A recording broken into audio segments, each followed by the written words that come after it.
just got crazy. Tonight, Michigan's coach is gone.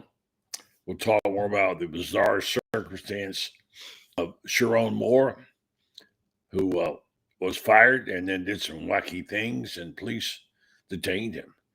So this is incredible stuff. I tell you, the pressure on these guys and how they respond to it is brutal. What have been like 15? I counted 15 last time a coach was fired this year. This is like the Valentine's Day massacre times 20. Unbelievable. Well, nobody else better to talk about it than Tony Barnhart, Mr. College Football. And tonight, Ali Peak Wilbur more about the Gators' gallant effort last night. Not a moral victory, but certainly played well in the Garden.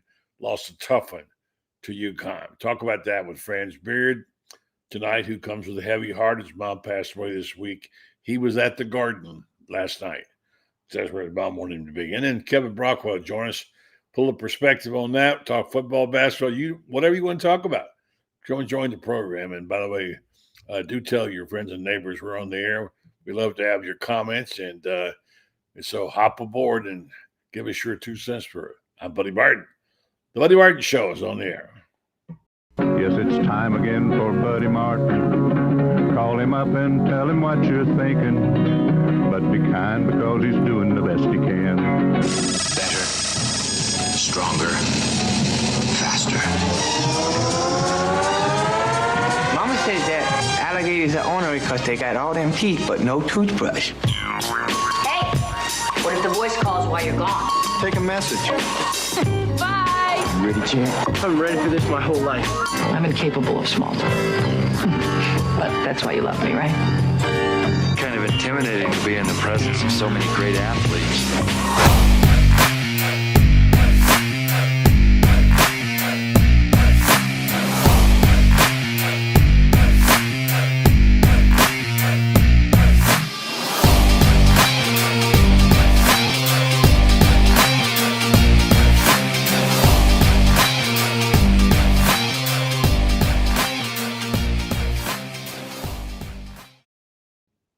Well, I've been covering college football for almost 6 decades.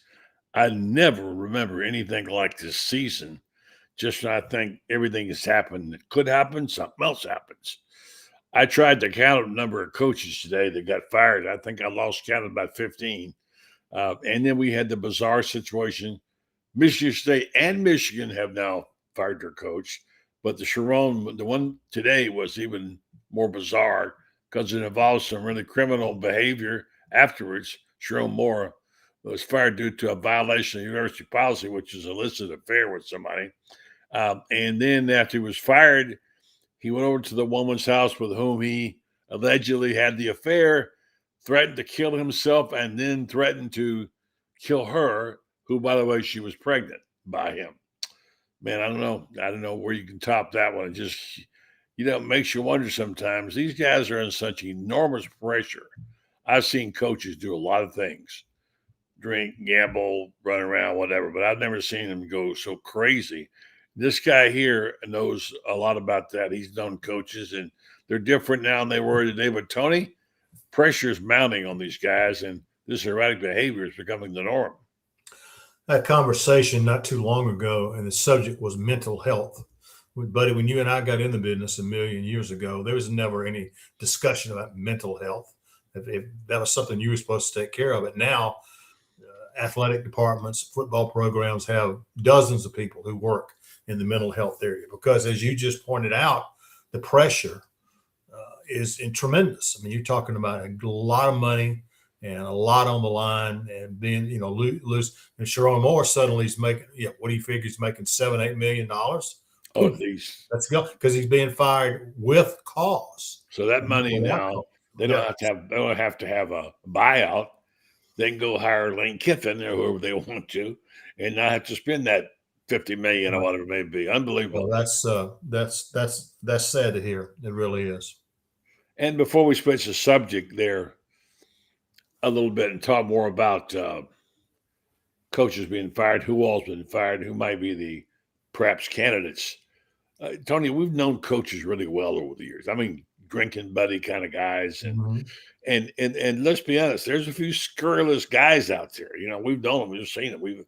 As there are sports writers, by the way. But these guys have been subjected to pressures. I've seen them get lost in drinking, get lost in womanizing, get lost in gambling, like the normal people do when they get pressure on. Right. But I do remember one funny thing that happened, but it's now prophetic. Many, many, many years ago, we were all attending a presser for the University of Florida down in Miami, back when Jackie Gleason was around the area, and we were sitting at a card table, and Ray Graves was there. Remember Ray Graves? He coached at Tag, and I remember he was sitting in a chair. The chair broke, and I said, "Coach Graves, my goodness, Jackie Gleason sat in that chair." And he said, Jackie Gleason didn't have the pressure on him I got on me. That's right. So and away we go. Yeah, away we go. Exactly right. Good one. So, all right. So without trying to be amateur psychologists and whatever, and even looking at the situation now, I mean, have you counted up the number of coaches who have been fired? No, I looked at the 5 new ones we got in the SEC, but I don't know how many have been fired total, but it has to be a pretty substantial number because About everybody's 15, working on the same. 15, yeah. Everybody's working on the same playbook. Everybody's using Yeah. the calendar. That means, hey, if you think you're going to need a new coach, then you better go get him right now. Yeah, like right now, today, not tomorrow. That's right. Cole Kubelik posted this interesting. He said, somebody hands you this list before the season starts and tells you these jobs will be open in this cycle. Ready? Florida, LSU, Auburn, Penn State, Virginia Tech, Stanford, Ole Miss, Arkansas, Kansas State, Cal, UCLA, Iowa State, Kentucky, Michigan, and Michigan State. Wow. That blew your mind or what? Well, so the question is, what's going on? Well, this is not unforeseen, buddy. You could see this coming when they change the football calendar, where the National Signing Day is bumped up early. Recruiting starts. You've got the transfer portal window that's open from January 2nd to January 12th. All the front end of the schedule is uploaded. And so an athletic director says, if I like we just said, if I think I'm going to get a new coach, then I better do it right now, or I'm going to be way behind the 8 ball in recruiting. Which presents an interesting question of what the heck does Michigan do now, this late in the game? Whatever they do is going to be like dominoes. We're going to have some unbelievable changes late in the year. I mean, right now they're talking about DeBoer. If they get a sense number 1 pick, he's a favorite on the odds right now. Yeah, and so and I've got the list of the names. They're posted by somebody in terms of odds, and you think, now what if Alabama loses its coach, and who would take the job, and then who take the job of the person who takes that and own Tony? It could get crazy. Man. Well, and that's why at this time of the year, I'll be very surprised. I don't even know who the top assistant at Michigan is. I have no idea, but he's your new head coach. Because I got his name someplace. I just saw his name. I wouldn't know it either. Well, the transition becomes much easier. The players know him, they trust him, and that's what Ole Miss did. That's what Ole did. Pete Golding, what was Ole Miss going to do? Okay, and play in the playoffs, and so they went with Pete Golding, their top assistant, and then named him permanent head coach. And I will be very surprised if that's not what Michigan does as well. You know the other names on there? Marcus Freeman. Wouldn't that be something? Wow. Notre Dame, you're really having a bad week. You're really having a bad week. You're having a bad career in a week. That's what you're having. And here's an off-the-wall thought, and I know I'm connecting dots that probably shouldn't be connected, but think back about Michigan's cheating culture. Remember Connor Stalions? Mm-hmm. If people don't remember him, look him up, Google him, because He was the guy who started the whole thing with the cheating scandal, wound up with, Harbaugh leaving under a cloud, and the president of Michigan, who originally was allegedly hired by Florida, and then the word got out, and they went back on that and canned him, president now. Now you got a situation which is probably not related, but the whole culture in Michigan now begins to stink just a little bit, And so you wonder about that. So, Kalen DeBoer could be the next head coach, according to the sources. Final details are being worked through now. So he's never been, I don't know, has he ever been accepted at Alabama? And would he? People still don't think Alabama should have gotten in, but I thought he coached okay. But Alabama's Alabama, and you follow a legend, you're never going to measure up, right? Well, that's the thing. But I thought they had Alabama. Well, first of all, they got in the playoffs. Let's start there, because every discussion in college football now, and you evaluate a coach, did he get into the college football playoff? Well, he did. Right. Okay, he's in there, and to be fair, he played. His team played Georgia the other night. Georgia played the best game they've played in at least 5 years. Good. I haven't seen them play that well. And Georgia right now, you can argue who's the top team in the country. Maybe it is Indiana, maybe it is Ohio State, but Georgia's right where they ought to be. Can I say a word about the QB? Gunnar Stockton is a whole lot better player than people are giving him credit for. Mm-hmm. He's gutsy. He's a playmaker. No wonder Kirby loves him. And they have not got a great running game. He's been making big plays with his legs and his arm. He's a heck of a tough guy. Right now, although Georgia's not a great team, they may be the team that can win it all. Mm-hmm. They absolutely are. Well, the thing about Connor Stockton is that it goes all the way back to the Sugar Bowl game against Texas last year, and when Carson Beck got hurt, the way the players rallied behind him as the next quarterback. And I talked to some people and said, "Listen, the players on this team love this guy. They are not going to let him fail." And that's what I heard all summer. And that's the way that it's turned out. The guy, he's a baller. He knows how to play the game of football. And I know they like him. And here's something else. With the year that Georgia's had, the pressure is finally off Mike Bobo, who's nominated for the Broyles Award. Yeah, how about that? I can't tell you, buddy, how many people said, when are we going to get – I love Georgia, but when are we going to get rid of Bobo? And now he may end up being the top assistant in the country. So it's been a good year for Georgia, and we'll see what happens. He's the most unfairly maligned guy since Mark Richt. I mean, he just can't get a break. And several people, the X's and O's guys, have talked about what a really interesting offense he has put together and not getting a whole lot of credit for it. And let's face it, it wasn't, I'm sure Gunnar, who wouldn't like to be called Gunnar, by the way, he wasn't really sure what he had in Gunnar Stockton. Built that offense around him. And there have been some issues with receiving and drops, what have you, not having a great all-world tight end anymore. But, boy, I tell you, they're playing really I hate to use the phrase because it reminds me of Florida's former coach, but they're playing complimentary football at Georgia. Yeah. And they're beat up, Tony, as you know. They are really beat up. And, look, folks, what did you expect? We told you this is coming. Sure. We told you this season is going to be the residual impact of playing in the SEC this many games. Guys are going to get beat up. Survival of the fittest, almost to use the Valvano word. And here we are. We had two teams out there virtually crippled. Well, and right now, Georgia, the SEC.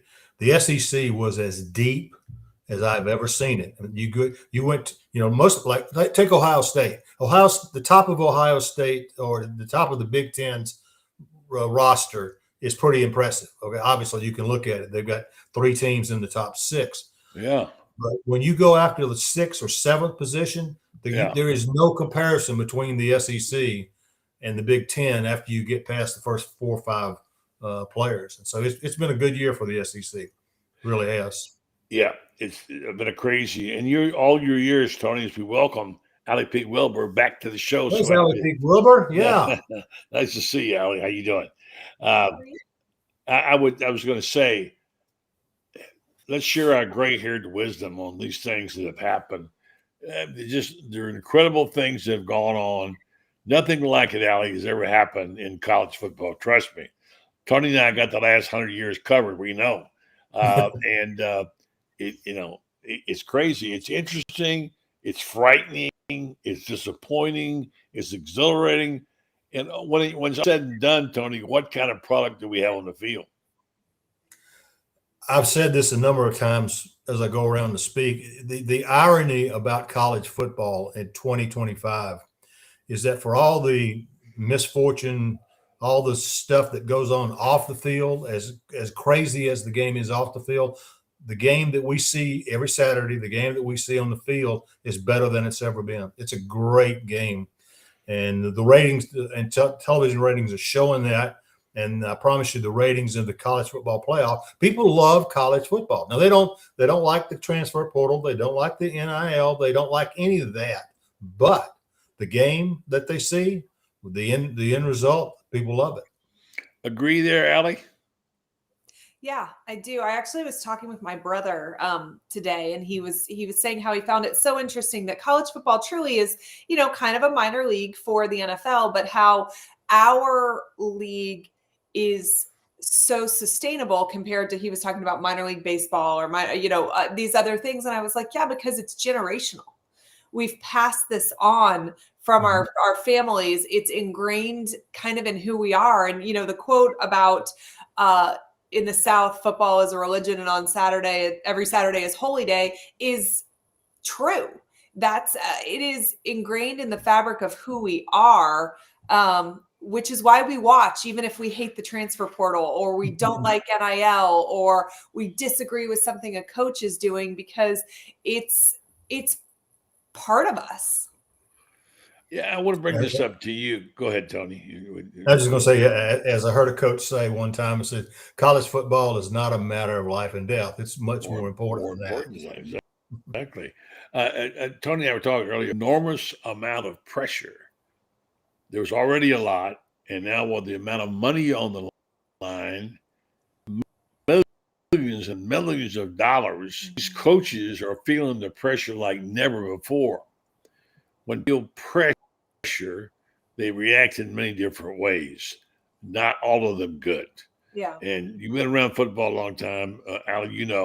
The conduct of some individuals, whether they get involved in drinking or worse, or perhaps womanizing, whatever it might be, it happens. And it seems like, I'm not saying it's more prevalent, but the so-called bad behavior, in some ways, have besmirched the reputations of some people who maybe had a misstep. And let's be honest. We all have a misstep here and there. Things happen. I mean, look at Urban Meyer. He just got into the Hall of Fame yesterday, and he was being run out of town not long ago in Jacksonville. Yeah. And so, nobody's a Teflon man. One thing I'll say about Kirby is, Tony, he survived that part of it pretty well. And you told me that Kirby thinks about nothing except football and his family. Is that right? That's right. That is right. Well, this has been, I wrote this the other day, said this has been Kirby Smart's best coaching job since he's been at the University of Georgia. From where he started with the roster. First thing he told me when I saw him this summer, he said, my roster is 54% first and second year players. I said, it looks like you're going to have to hustle, coach. And so, and he did, and he's got a really, really good staff, and this team believes in each other. They're tight. They really are. Looks like Allie's got a visitor there. Oh yeah, this is Tucker. He's everybody else is upstairs, so he's coming. Hold him up to the camera. Let's see Tucker. him. Hey, Tucker, what's up, Tuck? Come on, baby. Yeah, go ahead. Sure. Hey, Tucker. My goodness. My look goodness, at Tucker. that guy. Wow. He's a big boy. Yeah. He's a Pretty boy, too. Oh, he loves mama because mama feeds him everything He else. does love mama, you can tell. Yeah. I do control food, so. Yeah, cutie. I miss my dog. I had a black lab that sat at my feet for many years and helped me write 4 books right at my feet. Tucker's that kind of dog, I can tell. Before we get Tony out of here, let him go back to what he's got to do. I know we can sit here and pick apart everything about the 12 teams, Notre Dame situation, et cetera, et cetera. But the one thing I think we can conclude, whether you like it or not, maybe the football product is as good or better, but I think this whole charade of the committee and this TV show they put on, everybody hates it. They all want to get rid of these ranking shows because it's not real television. It's made up TV, and and it does affect people, and it gives us the illusion that there's parity in college football. And there's not parity in college football. No, there's not. Right? Conferences, there's not. I mean, it just. I think we were so wrong to go away from the BCS formula. Now, if you want to have it be 12 teams, which I argue is too many, personally, if you can say, oh yeah, so-and-so is in the playoffs, but we know they're not making it past the first round. And you can say there's only 4 or 6 teams that you would bet on being able to win. That's a great sign we're too large. But we could use this formula and remove the human aspect of it, which is flawed no matter what, but also you're putting individuals that have skin in the game in there making decisions. And I don't care how honorable you are. You can't tell me that some of that's not in the back of your mind. And it is part of it is the show. The committee should never have put Notre Dame ahead of Miami if this is what they were going to do at the end. And I think it's silly to say things like, well, we couldn't discuss head to head till they were next to each other. Why? I mean, week 3. Right. I think some of this is playing with emotions for ratings, and I don't like that aspect. I think that most people would tell you head-to-head has to matter, and that's why Miami would get in over Notre Dame. It's the fact that Notre Dame was given hope for so many weeks to then not play and have it dashed. I think Vanderbilt, I think if any other logo, Vanderbilt is probably in, and they make it worse each week when they try to explain their ratings. Like when they said, well, Vanderbilt doesn't have a quality win because Tennessee fell out of the top 25. And it's like, but Vanderbilt knocked them out of it. And are you trying to tell us it would have been better for Vanderbilt to only win by 1 point? That, like, we've lost the plot if we're telling Vanderbilt win by 1 instead of 2. Exactly. It's silly, but we can fix this. What's going to be interesting is, first of all, if ESPN didn't do a ranking show, somebody else would do it. Okay, so it's not going to go away. Even if it's awful, people are going to still watch it, and they've got 6 years left on this current contract to do this show. So here's my idea. That Buddy and I are the only ones that are old enough to know what I'm talking about. Buddy, remember your history book where when they were formulating the Declaration of Independence and becoming the United States, they had a constitutional convention. Tony, I wasn't alive. I was not alive then, just so you know. Okay. I figured you might have been. I think I think in one off season we need to have a summit with everybody involved and said, okay, here are the 4 or 5 things that are not working. Remember last year they had a problem with the seedings. They screwed that up, but to their credit, they fixed it. Okay. And they didn't say, well, we got to wait until next. No, they fixed it right then. Same thing. Well, hey guys, we're going to 16 teams. All right, we're going there, and next year. Yeah, when they changed the deadline not too long ago of the decision when they had to make when they didn't just go ahead and let it go, they said they're under pressure to get to 16 before 2026. It's going to be that's the problem. Someone said when the college football has a problem, now they just expand. And then expand again, whatever. Tucker, what do you do? Tucker, you want to be on TV? What do you think, Tucker? Tucker, give us your thoughts about it, will you? Yeah. So anyway, we've seen, I want to say one thing. I admit I'm guilty of this. For as long as I can remember the last 30 years, I've campaigned vigorously, and you probably have too. Tony, you remember that for a playoff. I wanted a playoff. I was crazy for it. I mean, I've campaigned vigorously for it. I thought that's the answer. Sometimes I wonder if it's any better than it was before, because it does seem screwed up. Anyway, having said that, we'll see. Tony, it's great being with you tonight. You take care of yourself and all the best. If I don't talk to you before, then have a very Merry Christmas. Happy New Year, and enjoy this rest of this year, Mr. College Football, because they tell me you're retired. You ain't gonna retire. Ain't no way. Well, They won't. I'm working on a book, and I got to get that book done before I get retired. So Well, come on, let's get it done, buddy. Absolutely. What are you doing with your 4 o'clock in the mornings? Come on, let's do it. All right. Well, you guys have a great Christmas. We'll talk to you on the flip side. Thank you, Tony. Great being with you, buddy. Appreciate it very much. The great Tony Barnhart, Mr. College Football. Grateful to having him. Allie, we have a lot to talk about. Not the least of which was last night's basketball game. Oh my gosh. Man, oh man, oh man. We can spend the rest of the show on that. We'll have Franz Beard at the bottom of the hour.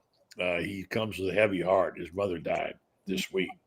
And he went to Garden because his mother said his plan was to go to every Florida basketball game.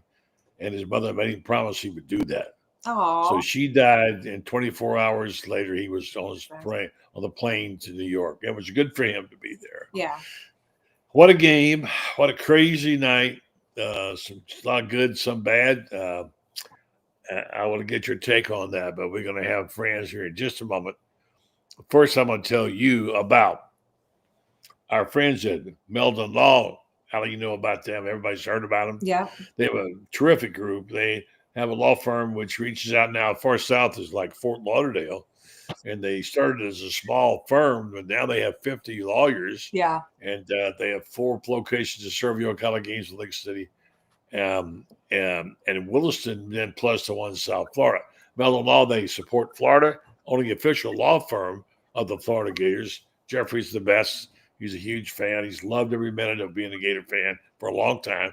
If you need a good lawyer, or you just want to talk some ball, go see Jeffrey Meldon Law and talk to him about why they don't back down.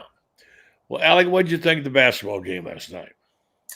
Well, I mean, home game essentially for UConn. At least that's what it looked like in the stands. I think super cool to get to play in Madison Square Gardens, though. But we struggled shooting in the first half, and then really couldn't just, I don't know, make up for that in the second half. And I guess at least we came back and took a lead. But I don't know. This team needs some help. They need some shooters. This is not really what we kind of expected. I do think a lot of people thought Florida would make a deep run. Now, I do think that last year's Florida team peaked at exactly the right time. We saw them improve as the season goes on. And, we're not that many games into the season. That could absolutely happen. They could have a great SEC run and be right back in, the tournament come March. But, there's a lot of guys that got to get a lot better. Boogie being not the least of which. Lee's got to play better. I think Lee led last night in points, but it still felt like he's really not found his rhythm yet here at Florida. See, I would disagree with you. I don't think played sensational last night. I think we did find a point guard there. In fact, you got to remember we had 3 all-world guards last year. Yeah, I guess that's the hard part. And the standard is never going to be reached again. Yeah. Let's talk to a guy who was at the Garden himself. He's only got a couple of minutes. And first of all, our condolences to Franz. His mother, Carlita, passed away this week. Franz, we're so sorry. I know you haven't been with her a long time, and she loved her son. You've been a good son to her. And give us the information on any services that we need to know about, and we'll do that. I know she wanted you to be in the Garden last night. Yes, she did. And she made me promise I'd be there, so I was. So that was it was tough. It was tough, just the same. She's a huge basketball fan, by the way. Love the Gators. I got to tell you something. Anybody who thinks that something's missing, I'll disagree. They haven't gotten into a couple things yet. But you got to remember something. They played the number 1, the number 3, and the number 5 team in the country. Yeah, all quadrant 1 losses. 11 point of difference between those 3. All 3 games they would have won with a shot here or a stop there, whatever. And this is with a team that lost 3 all-world guards and your backup guard, who's now miserable at Kentucky, Bad choice. and asking himself, what the hell was my dad thinking when he pushed me to Kentucky? Yeah. You know, they have played the 1, 3, and 5 team. They've lost those games by a grand total of 11 points, all 3 of them winnable games. Danny Hurley said last night, he said, this team's as good as any team. He said, we played the toughest schedule in the country. These guys are as good as anybody we played. And the difference is this. At some point, the shots are going to fall. You got guys that have made shots all their lives. And it's like punters get in slumps sometimes and shank. Yeah. Shooters sometimes. And I can tell you right now, Xavier Lee, as soon as he gets his elbow to there. Boy, I liked the way he shot last night. There. The first 3 threes he shot, I thought he knocked it dead on. Well, he knocked one in, and he was 1 for 7, but he had 3 that were in and outs. Yeah. Could have gone. He scored 19 points, had 6 rebounds, 5 assists, and 3 steals. That was pretty damn good. Boogie Flan got called for 3 offensive fouls. Florida got called for 6 offensive fouls last night. They've had 6 the entire season coming into this. Yeah. All of them called, amazingly, by Marquise Pettigrew. The same guy who conveniently, when Boogie gets the ball in and they got it timed at 4-6, he said it was too late. It was past 5. And one thing about Todd's really good at, he's got his guys, if you watch him they're holding up those video things, and they need to analyze those iPads. Yeah. They'll go in there and analyze on the spot what's going on. They had 4-6 when the whistle got blown, and the ball was already out of his hands at 4-6. Yep. But it's now, let me say this. With that being said, I'm not blaming it on the officials, because Florida would have still had to make a 3. Mm-hmm. Danny Hurley said, hey, he ain't going to make one on my watch. I'm going to foul you before you get a chance to do it. But they had a chance. And see, this is the thing about they've lost 4 games.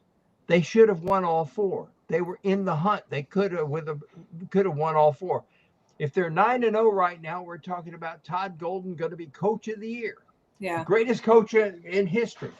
As it stands, we're talking about, well, gee, Todd, you must have lost this. No, he hasn't. He's got 2 new guards. He's bringing Irby off the bench, and he's playing, and he's trying to figure out something else. And he's got Micah handlocked in a little bit of a slump coming off the bench. Mm-hmm. These are solvable. They don't play another top 5 team the rest of the season. That's the good news. They're going to win the SEC dominant. Trust me, Kentucky sucks. And I'm being kind when I say Kentucky sucks. Tennessee's just a little bit above Kentucky. Alabama, if they don't knock down, Alabama shot 57 threes in a game the other night. Wow. Well, I hear you. You know how many Florida shot last night? Florida shot 50. Well, I know Klubsar didn't get any. He didn't get a shot off. Well, they did a great job covering to him. The problem was this. Florida got into a funk when Marquise Pettigrew calls 2 offensive fouls on Boogie in the first 5 minutes of the half. He had 3 fouls at the half, and he ended up fouling out of the game with 3 offensive fouls, all called. Amazing that every one of his fouls called by the same official. Yeah, we can sit here and analyze this forever, and you do a good job of it on your columns and stuff. And I'm going to say this. I'm the opposite of you, Allie. I kind of was encouraged by what I saw. When I saw what Lee was capable of, he's the kind of point guard that can get his shot off. He handles. He really played well. I thought he was really in that. And of course, they need more than 1 guard, as we know they had 3 last year. And we're held to a standard now, Franz, of those 3 unbelievable guards who are now tearing up the NBA, all on the same roster. And now we say, where are they? And where are they? Well, guess what? Tim Tebow don't live here no more. It's just the way it is. But, boy, what a fun game. I thought it was played at a very high level, in my opinion. there's some mistakes. Now, what about Tommy Hop, my favorite Gator, as you know, Franz? And Well, I don't did like you- Danny Hurley at all. I don't like him. But what he said about it, did you hear, Allie, what he said? No, He what did you said, say? my favorite player to watch, he ought to be a lottery pick. He just raved, he's All-American, raved about it. And this is after the game, so he wasn't pumping him up.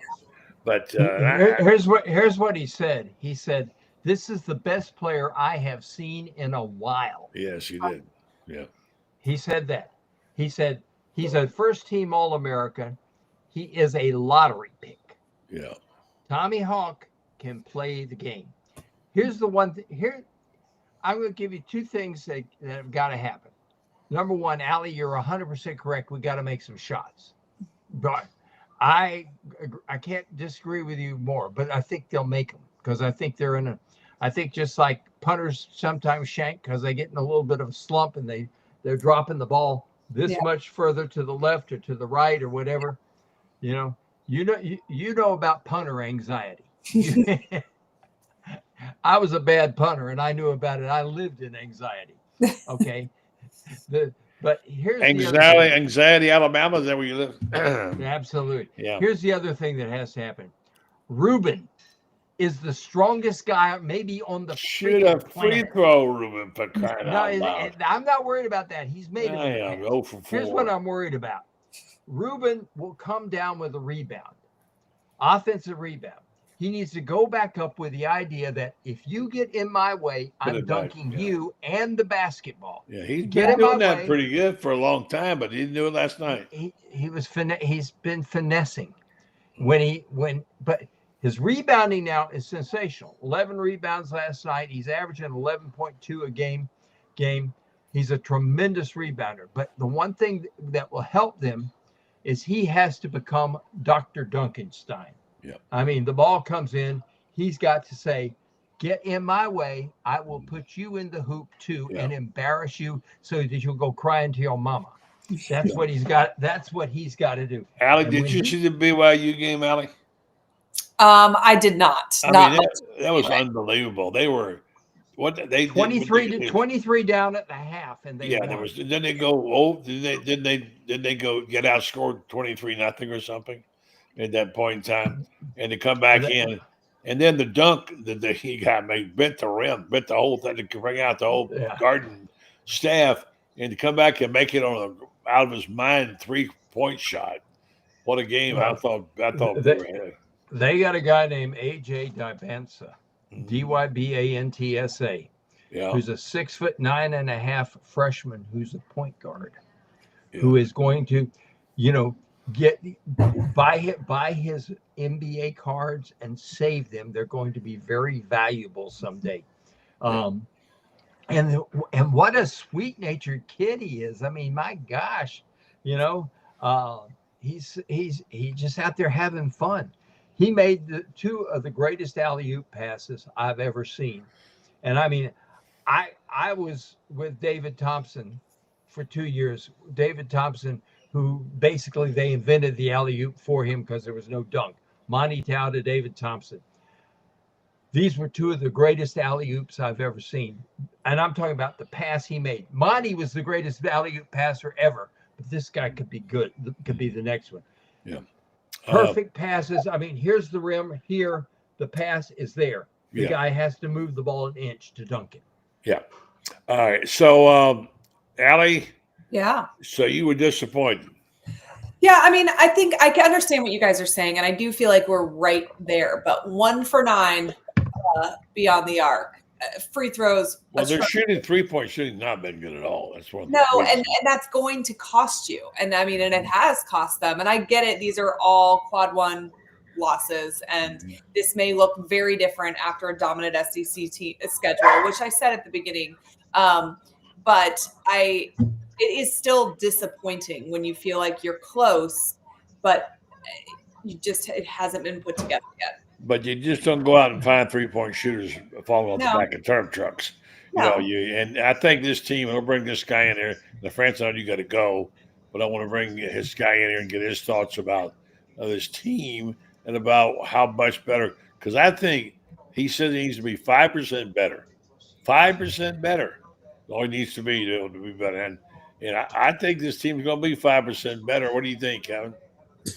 Well, they got to establish some more depth too. I think that's the big issue right now. And they tried with Isaiah Brown a little bit. They've tried with C.J. Ingram again last night, but I do think that's wears on them, and particularly when you're talking about the foul trouble, and you're seeing this team kind of leak in stretch situations, and maybe some of it has to do with fatigue. Who knows? Obviously the boogie play was obviously.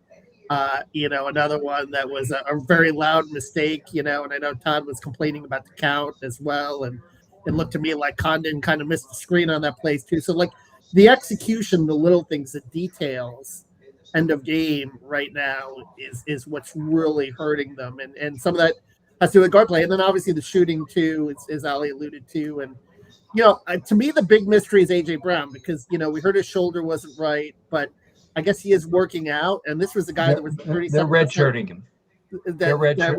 But why would you redshirt him? He's a 37% 3-point shooter when you really need him. That's my point. Like, is he really not ready? I mean, I had a friend that went to practice that said he looked like he was the best shooter on the floor. So, Kevin, I can tell you they here's what I was told. He said we're redshirting him. But if come February we're shooting like we're shooting now, the red shirt comes off. Like Angelo. That's what I've been told so far. And I'm like you. I think and the other thing I like about him is I saw him play 2 years in high school ball, and I thought he was Division I ready defensively when he was in high school, playing for Reggie Cohn down at Orlando Christian Prep. And Reggie, as you know, coached Nick Caladas and Chandler Parsons and some guys like that. He's a good coach. He's been around a long time. Yeah, former Lake Howell guy, right? Yeah. And I saw him play in high school, and he was Division I ready defensively right now. Isaiah can play Division I defense right now. CJ can play Division I defense right now, but they aren't giving you anything offensively, and you can't put two of these guys on the floor at the same time. And they had last night. They had people on the floor who don't play offense, and they needed offense. So, Ali, to one extent, I agree with you 100%. But what I'm going to tell you is, from my standpoint, I don't think that they're going to have a problem in the SEC, because I think the SEC is back to where it was a couple years ago, and with one or two good teams at the top and everybody else kind of struggling. Just Alabama and Arkansas look pretty good. Yeah. Arkansas probably, I think, is going to be the second best team in the league. Franz, you maybe promised I wouldn't keep you too long here, and I'm going to let you go in a second.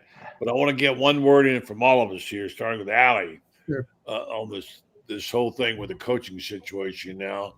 We can have an unbelievable another domino effect. Sharon Moore now. Mm-hmm. That bizarre story you guys all heard about it. What happened to him? He's fired. He's been arrested. I know, arrested, and he had a knife at his own throat, and the woman he was having the affair with at her house, and it's a mess. WhatsApp audio. So something's going off there. But anyway, so my point is this late, Michigan's got to come in now and get a head coach. And Franz, you said DeBoer earlier today to me, DeBoer, and he is their number one guy they're targeting. Imagine if that happens now, how the cards get shuffled, the dominoes fall, and the coaching situation, which is chaotic enough, thanks to Lane Kiffin, is going to get more bizarre. Let's go one at a time. Let's start with Ali. Ali, what do you see happening here? I mean, it's wild to me that the most interesting stories in college football this year have not actually been about anything that's happened on the field. This has been unbelievable, the amount of things. And I don't want to make light at all of the Michigan situation, because it sounds like there's some mental health issues involved with this, and it has gotten it's taken a dark turn, I think. But we've heard through this entire Lane Kiffin coaching search prior to this happening that word on the street is Lane Kiffin would love to be the coach at Alabama. And first we heard it in context of maybe Penn State would go after DeBoer. and hearing the rumblings that DeBoer wants out at Alabama, which I have no idea if that's true or not, but that has been a persistent rumor this season. But do you put it past Lane Kiffin? Because I don't put it past Lane Kiffin. That's crazy. All right, France, you go. You're going to have to leave. Your thoughts on the whole coaching situation now? Is there any chance that this would happen? That we'd have Kiffin going to have to be sued from here to Timbuktu. If he Lane ain't going anywhere. Kalen DeBoer, however, and Kevin can speak to him because Kevin was up there way back home in Indiana. Covering Indiana back when Kalen DeBoer had the best offense going just about, other than Ohio State, in the Big Ten, and he doesn't like Alabama, and Alabama doesn't like him. I think Alabama would be very happy to waive his buyout if he were willing to go. And I think Michigan is saving its buyout because they can fire with cause. So I think that's a whole different animal right there. You never want to be the guy that follows the legend. You want to be the guy that follows the guy that follows the legend. Yeah. This is their run Zook. Well, we saw what happened with Ray Perkins after. We saw what happened with Ray Perkins after Bear Bryant, right, too. And it's, that's a job that kind of ages you, right? You know what I mean? Like 2 years in Alabama, it definitely does. But look, Kalen did get in the playoffs this year. Now, they squeaked in, maybe they didn't deserve it, but they did get in this year. So would he leave that quickly? But yeah, no, I think if the situation was right, I think he's more of a Big Ten guy. I think it could happen, but then what does Alabama do? Like you said, do they try to go after Lane, or what? Where does that leave them? What advice does Saban give at that point? Yeah, can't let this pass. I got to get this little quickie in and let France go. You mentioned Ray Perkins. I've got to bring it up. Ray was a friend of mine. He was in New York when I was there. And I knew him personally, and I was at his house for 4th of July weekend, my wife and I, at a cookout. And Ray and I were in the back porch of the barbecue grill. And at that time, he had the Giants playing well all of a sudden. Yeah. And I turned to him and said, Ray, what are you going to do when Bear Bryant retires and they come looking for you and 3 of your buddies? You know who they're going to be, Steve Stone, et cetera, et cetera. What if they offer you the job? He looks at me, that gunfighter's there, and said, I'm going to take it if I do. I said, really? He said, yep. And sure enough, they did. And sure enough, he took it. So bizarre. All right, France, go. You got to go take care of business. Thanks, guys. Take care. All right, France. Bye. All right. We'll finish up with Allie and Kevin on the topic of, well, that'd be your choice, dealer's choice. What you got there, Allie? Did you see that Billy Napier's hiring an offensive coordinator? No, is he really? What's his name? Here, yeah. He's not going to call plays at James Madison. Did he learn his lesson? Yes. Yeah. Better late than never, I guess. Yeah, wow, that's amazing. Such irony, isn't it? It's so, this is what we begged you to do for 4 years. You would still be the head coach of the University of Florida. Yeah. You've done it this past summer. Yeah. It would be cruel of me to say that he fits at James Madison. He does. He just looks like he belongs there, doesn't he? Well, he does look like he belongs there, but I think he'll do well there. He's done. I don't know that he. I think his ego got in the way here at Florida, and so I think he'll do well at James Madison. He'll bring incredible organizational structure. I think now they're used to winning, and so that'll need to continue. But got a good team, and I hope he does well there. I want him to do well, but I do think it's not too late for him to end up with a really big college coaching job down the road once again, but there's some lessons that needed to be learned. And so hopefully maybe this is the first sign that he has learned some of them. I don't know. Kevin, a lot of people say that he's a good general manager. He got the program in good shape. He got the quality people. There were no major scandals on his watch. He got the kind of kid that you'd like to take you home with your mama, that kind of stuff. And etc., but he could not win. Why, Kevin? Well, a lot of people talk about the offense, and that seems like a polarizing. But this is something that I wrote this week in relation to John Sumrall, and this is something that Billy didn't get right either, and that was the strength coach. Yep. and that was toughness. Players on the injury report every week. Tackling, which was spotty. And you looked at sometimes sometimes they got up and they tackled well. FSU they did, Georgia they did, but then you look at that 3-game stretch, Kentucky, Ole Miss, Tennessee, where they didn't show up and they didn't tackle and they didn't take the physical challenge. It's got to be consistent. It's got to be every week. And the strength coach, talking to Urban Meyer that completely sets the tone for that. And that's a hire that John Summerall has to get right now. Obviously out of the park, offensive coordinator, defensive coordinator. The fact that he hired 2 Power 4 guys tells me that he's secured himself, obviously, and he's got 2 guys in Buster Faulkner and Brad White that have that experience, and that's going to help the transition a long way. But getting the strength coach right, I think, is the main thing. And you go back to the Craig Fitzgerald situation, obviously, which again, I talked to a high school coach that said, Billy Napier had a little bit of bad luck too. And, if Bill O'Brien doesn't get the Boston College job and maybe Fitzgerald stays, and he's a guy that had NFL experience with the New York Giants and, Power 4 experience at Penn State, maybe, they would have had a little more toughness with a more accomplished strength coach. I tweeted that as soon as Summerall was hired, that the most important hire he was going to make was the strength coach. And I think it's absolutely true. And it's not just physical toughness, it's mental toughness. And I think that's something Urban would tell you too, is that it's the 4th quarter and you are absolutely beat. Do you have the mental toughness to go again? And I think that this team, it off the jump was the wrong hire for a strength coach. And unfortunately, it takes about a year to see the results of what the work that they put in. And I think it took too long for him to make the change the first go round, but we were weak physically and mentally.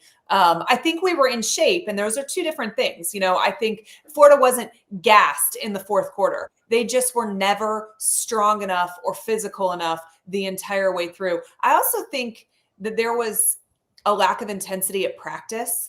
You talk to the 06 guys and the 08 guys that would walk through practice, and they were concerned when they would see that. And I remember a story of Steve Harris telling me the first time he went to practice, he was on the sidelines and he was making a correction to a D-line player that he happened to see, like, hey, bud, Remember you tell that story. Yeah. And somebody came over to Steve and asked him to stop and said that they would make the corrections when they went through film the next day. Yeah. And Steve was mind blown, because you're going to let this guy practice it wrong for however many reps he's going to get and not correct him to the next day.